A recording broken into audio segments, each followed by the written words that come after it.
ትግራይ ውስጥ እየተፈጠረ ያለው ነገር በጣም ያሳዝናል። ሰላም፣ አዶና ይባላለሁ።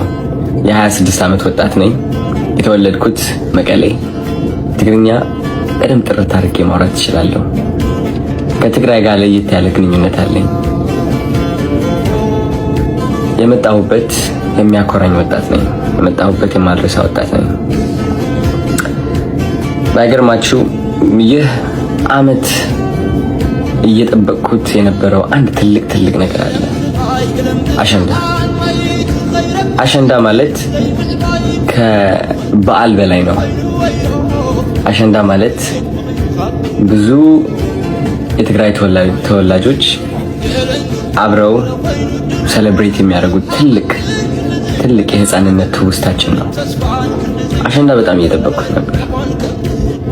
እስካሁንም ነገሮች ሰላም ይሆናሉ ብዬ ጠብቄም ነበር። የትግራይ ወጣቶች በጣም ያሳዝኑኛል። ምክንያቱም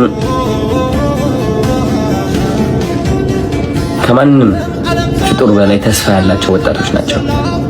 ልክ እንደኔ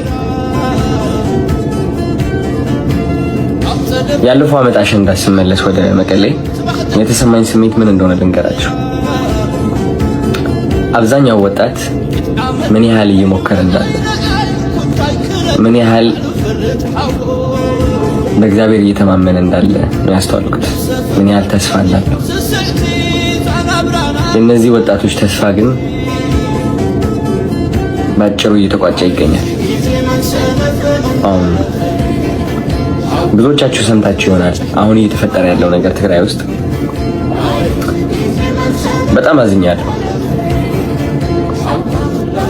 አሸንዳ አንድ ወር ቀርቶት እኔ የጠበቅኩት ትግራይን ከፍ ማድረግ አለብኝ፣ ወጣቱን ማነቃቃት አለብኝ ነበር። ግን በዚህ ሰዓት እንደዚህ አይነት ነገር ያጋጥመኛል ብዬ አላሰብኩኝም። ከብዶኛል ራሴ። እነዚህ ወጣቶች ያለቻቸው ጥቂት ተስፋ ይዘው ለመጓዝ እየሞከሩ እያለ አሁን እየተፈጠረ ያለው ነገር ግን ተስፋቸውን በአጠቃላይ የሚቋጭ ነው። ውጊያ የእነዚህ ወጣቶች ጠላት ነው።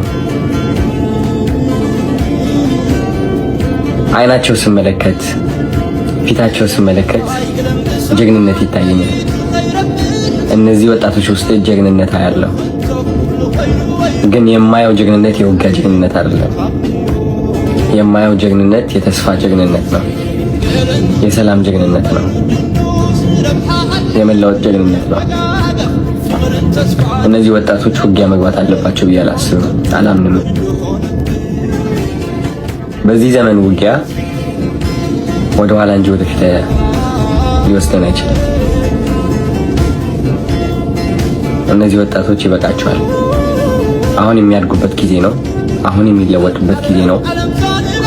እኔም እነሱን ለማስተማር ወጣቶቹን ለማነቃቃት ራሴን በጣም ሳዘጋጅ ነበረ። በተቻለኝ አቅም እንዴት አድርጌ እነዚህ ወጣቶችን ተስፋቸውን ላስቀጥለው፣ እንዴት በራስ መተማመናቸው እንደገና እንዲመልሱ ላግዛቸው፣ እንዴት ቀና ብለው እንዲሄዱ ላግዛቸው፣ እንዴት ውስጣቸው ላይ ያለው ፍርሃት ለመቅረፍ ልሞክር። እነሱ ያለፉትን ነገር ባላልፍም ግን ልክ እንደ አንድ ወንድማቸው እረዳቸዋለሁ። የውጊያ ጓደኞች ያጣሁበት ውጊያ ነው። የውጊያ ወንድሞች ያጣሁበት ውጊያ ነው። እመኑ። እንዲደገም ግን አልፈልግም። ያመኛል በጣም። ታሪክ መደገም የለበትም። ከፍ ብለን መገኘት አለብን። ከታሪካችን ከፍ ብለን መገኘት አለብን። መስተካከል አለብን በጣም። ይህ መልእክት ለኢትዮጵያውያን ይሁን፣ ለሁላችሁም።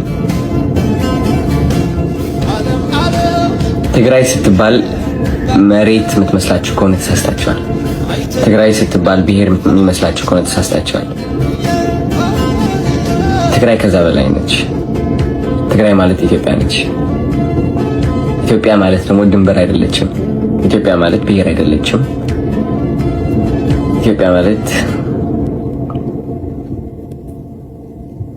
ሃይማኖት ብቻ አይደለችም። ኢትዮጵያ ፍቅር ነች። ኢትዮጵያ መከባበር ነች። ኢትዮጵያ አንድነት ነች። አንድነት ውስጥ ከሆን እነዚህ ወጣቶች እያለፉበት ያለው ነገር ይገባናል። ምንም ንግግርም አያስፈልግም። እንረዳቸው፣ እናግዛቸው፣ እንቁምላቸው። ሰዎች ናቸው። ስለዚህ ሁላችንም አብረን ለሰላም መቆም አለብን። ውጊያ አንፈልግም ማለት አለብን። የውጊያ ዘመን ላይ አይደለንም ያለነው። ይበቃል።